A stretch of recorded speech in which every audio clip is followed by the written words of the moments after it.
डरने और घबराने की जरूरत नहीं है। अगर कोई गुंडागर्दी करके समझता है कि हम डर जाएंगे तो सुन लो पूर्व सरकार और तुम्हारे भाई से कह रहा हूं, सुन लो, हम सिर्फ अल्लाह से डरने वाले हैं। ना हम मोदी से डरते, ना शाह से डरते, ना ममता बनर्जी से डरते। अगर तुम जुल्म करन, यकीनन नरेंद्र मोदी की सरकार ने संविधान के खिलाफ वक्फ का कानून बनाया। आपने देखा होगा पार्लियामेंट में, अगर मोदी की आंखों में आंखें डालकर मोदी की तरफ देखकर अगर किसी ने कहा ये वक्फ का कानून हमारी मस्जिद को छीनने का कानून है, और मोदी के सामने ओवैसी ने उस कानून को फाड़ कर पार्लियामेंट के ऊपर फेंक दिया। वहां पर ममता बनर्जी ने क्या कहा? ममता बनर्जी ने कहा था कि मैं वक्फ के कानून को बंगाल में चलने नहीं दूंगी। आज वही ममता बनर्जी झूठी साबित होती है और वक्फ के कानून को लागू करती है। सौओं में ही। बिस्मिल्लाहिर्रहमानिर्रहीम, अस्सलाम वालेकुम व रहमतुल्लाहि व बरकातुहू।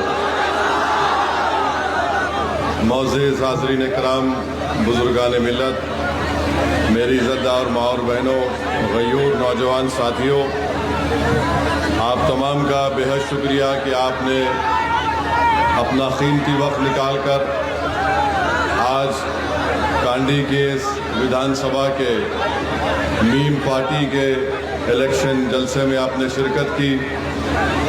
हमारे कैंडिडेट मिसबाहुल इस्लाम खां साहब हैं। मैं आपसे ये अपील करने आया हूँ कि 23 तारीख के दिन आप मीम पार्टी के निशान गुड्डी पर बटन दबाकर अपने इत्तेहाद को कामयाब करिए और कांडी से जो टीएमसी की गुंडागर्दी है उसको ख़त्म करिए। और मैं आपसे वादा कर रहा हूं कि इंशाअल्लाह ताला अगर यहाँ की जनता मुत्तहदा तौर पर एक होकर अपने वोट का इस्तेमाल करेगी तो इंशाअल्लाह ताला अपूर्वा सरकार नहीं जीतेगा, मिसबाहुल इस्लाम खान जीतेगा और नया एमएलए बनेगा। ये लड़ाई मिसबाहुल इस्लाम, अपूर्वा सरकार, नरेंद्र मोदी के दरमियान में है। अगर आप अपने वोट का सही इस्तेमाल करेंगे और मीम पार्टी को कामयाब करेंगे तो यकीनन ये कामयाबी सिर्फ मिसबाहुल इस्लाम और मीम की नहीं होगी, ये कामयाबी आप तमाम की होगी। मेरे अजीज़ दोस्तों और बुजुर्गों, 70 साल से बंगाल के मुस्लिम अक़लियत पर ना सिर्फ जुल्म भी हो रहा है बल्कि उनसे नाइंसाफ़ी और उनके हक़ को नहीं दिया जा रहा है। मैं कांडी की जनता से ये अपील करने आया हूँ कि आपने कभी कांग्रेस को वोट दिया, नेहरू के ज़माने से आपने कांग्रेस को वोट दिया, फिर आपने इंदिरा गांधी और राजीव गांधी को वोट दिया, फिर आप कांग्रेस से नाराज़ हुए तो आपने लेफ्ट फ्रंट ज्योति बाबू को वोट दिया। जब आप लेफ्ट से नाराज़ हुए तो आपने टीएमसी को वोट दिया। मैं आपको बताना चाह रहा हूँ कि आप सिर्फ वोट देते आए हैं मगर हमसे इंसाफ नहीं मिला।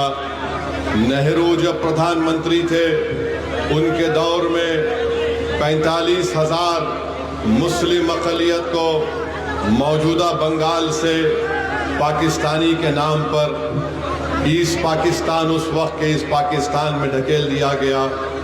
नेहरू जब प्रधानमंत्री थे 1962 दिसंबर में श्रीनगर में मोहम्मद सल्लल्लाहु अलैहि वसल्लम का मुए मुबारक चोरी हुआ, पूरे देश में फसाद हुआ।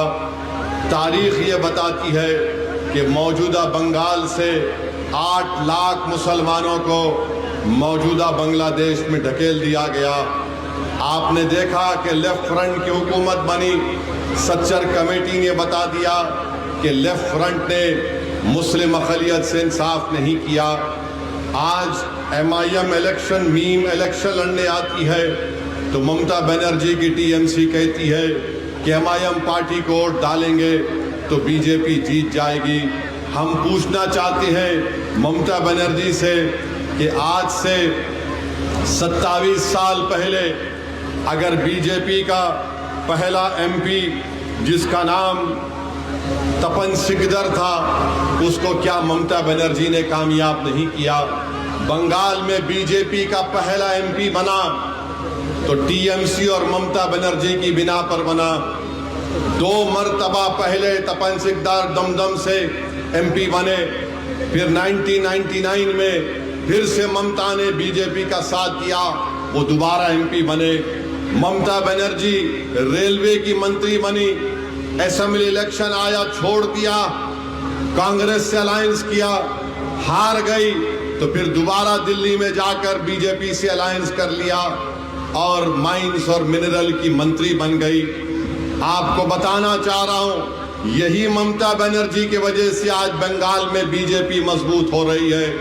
पहले बीजेपी के 4 एमएलए थे, अब 77 हो गए। इसका जिम्मेदार क्या ओवैसी है या आप है? मेरी इज्जतदार माँ और बहनों, मेरे गरीब नौजवानों, मैं आपको बता रहा हूं कि ममता बनर्जी और टीएमसी ने बीजेपी को यहां पर मजबूत करने का काम किया है। हम आपसे अपील कर रहे हैं कि आप बिला खौफ और बगैर किसी से डरे सिर्फ अल्लाह से डरिए और 23 तारीख के दिन मीम पार्टी को गुड्डी को वोट देकर कामयाब करिए, यह आपकी कामयाबी होगी।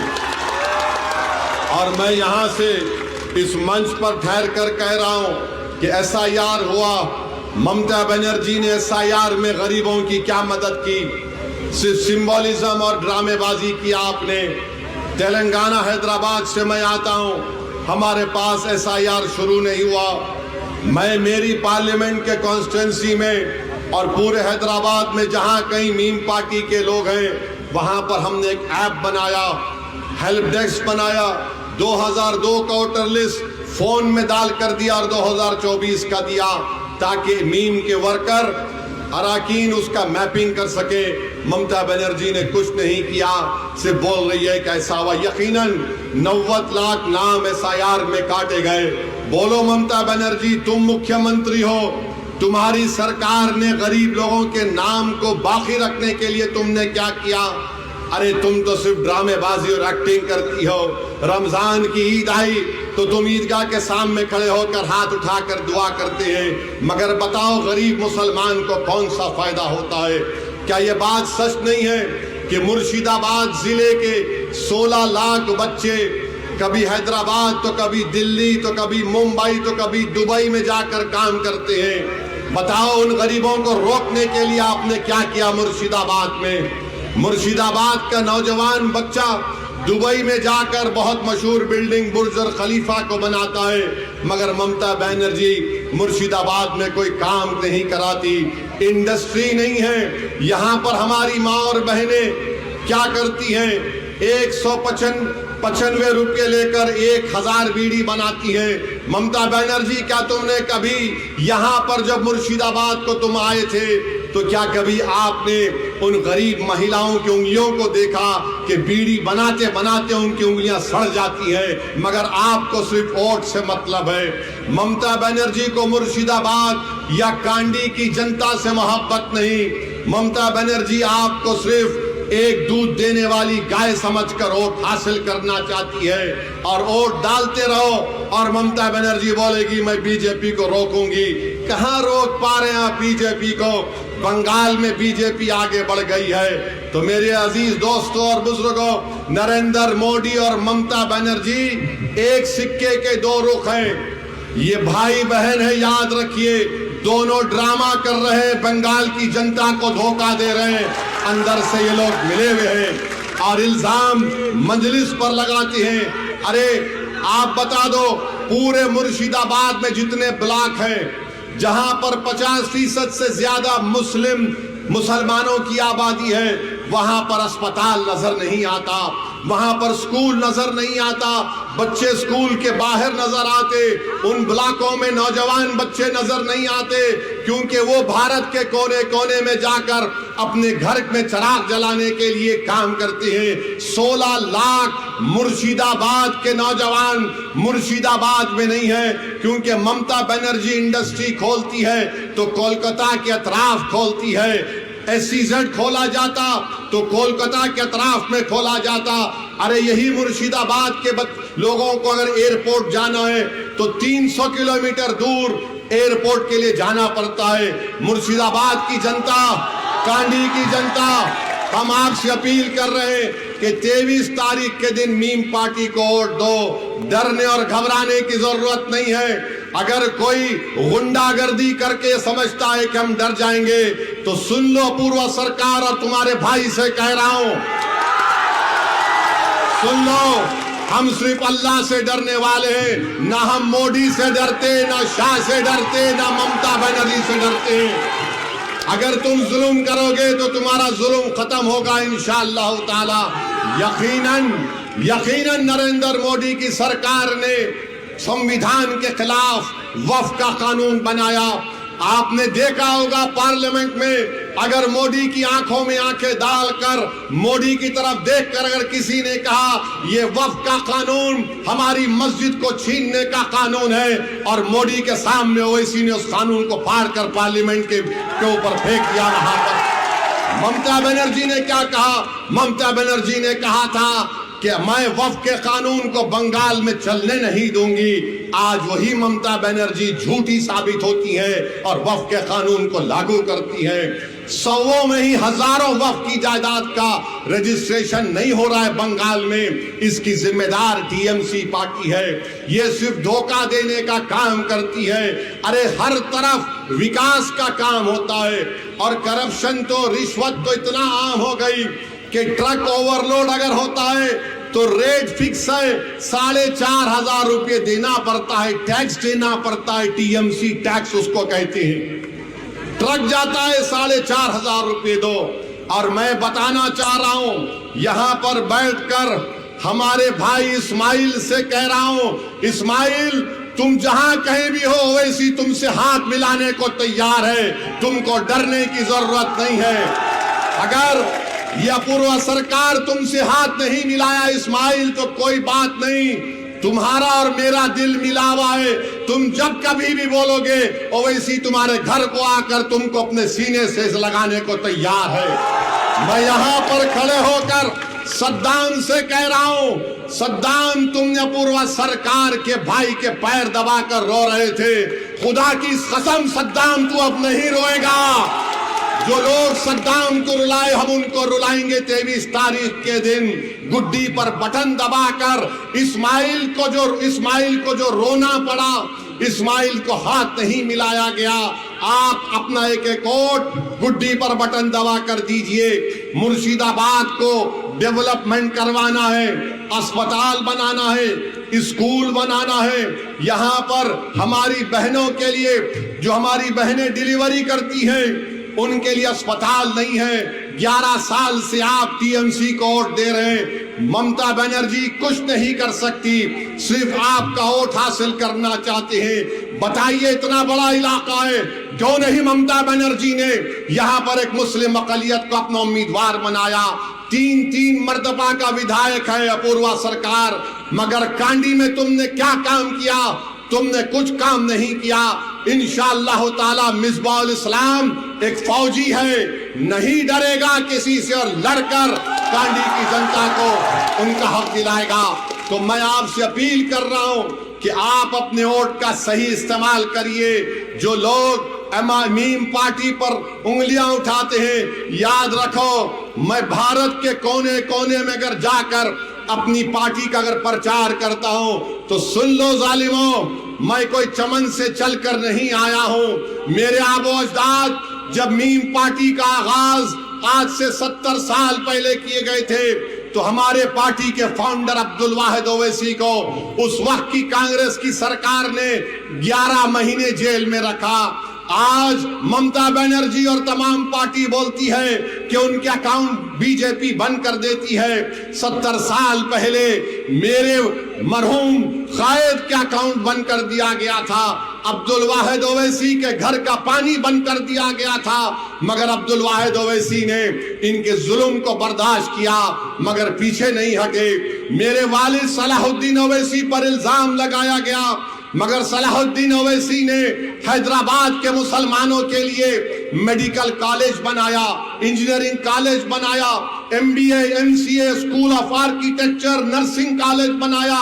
40 साल में ओवैसी मेडिकल कॉलेज से, डेक्कन मेडिकल कॉलेज से 40,000 मुस्लिम बेटियां और बच्चे डॉक्टर बनकर निकलकर देश में और विदेश में जाकर इस देश का नाम रोशन कर रहे हैं। ये हम कर रहे हैं। याद रखो, तुम कुछ भी कर लो, मौत मुझे रोक सकती है, मगर जब तक जिंदा रहूंगा इंशाअल्लाह ताला बंगाल में मुस्लिम अक़लियत की एक आजाद पॉलिटिकल एजेंसी बनेगी और यहां पर हमारा भाई इंशाअल्लाह ताला मिसबाहुल इस्लाम कामयाब होगा। तो मेरे अजीज दोस्तों और बुजुर्गों, डरने और घबराने की जरूरत नहीं है।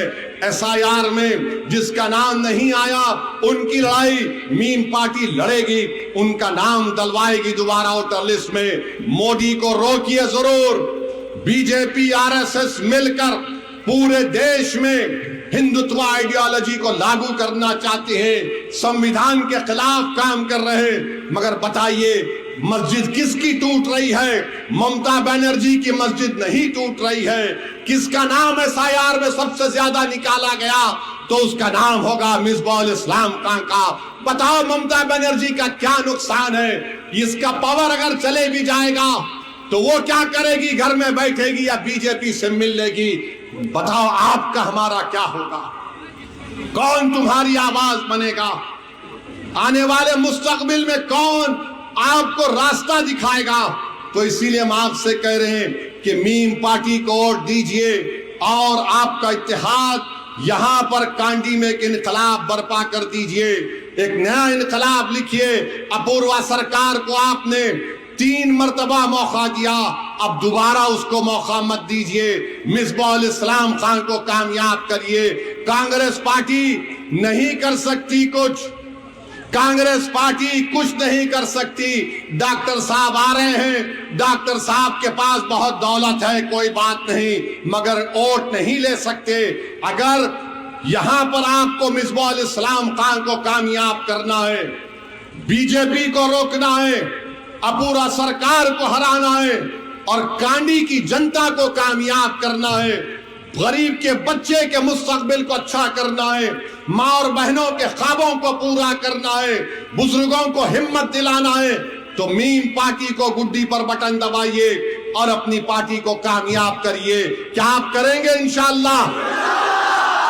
आप डरेंगे तो नहीं ना? कितने लोग नहीं डरेंगे? हाथ उठाओ तो लगाओ मेरे साथ नारा, नारे तकबीर, नारे तकबीर, नारे तकबीर।